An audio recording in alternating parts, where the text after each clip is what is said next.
अश्वत्थं प्राहुरव्ययम् छन्दांसि यस्य पर्णानि यस्तं वेद स वेदवित् अधश्चोर्ध्वं प्रसृतास्तस्य शाखाः गुणप्रवृद्धा विषयप्रवालाः अधश्च मूलान्यनुसन्ततानि कर्मानुबन्धीनि मनुष्यलोके न रूपमस्येह ततोपलभ्यते नान्तो न चादिर्न च सम्प्रतिष्ठा अश्वत्थमेनं सुविरूढमूलम् असङ्गशस्त्रेण दृढेन चित्वा ततः पदं तत्परिमार्गितव्यम्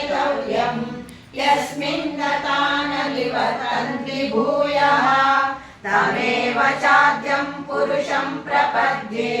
यतः प्रवृत्तिः प्रसृता पुराणी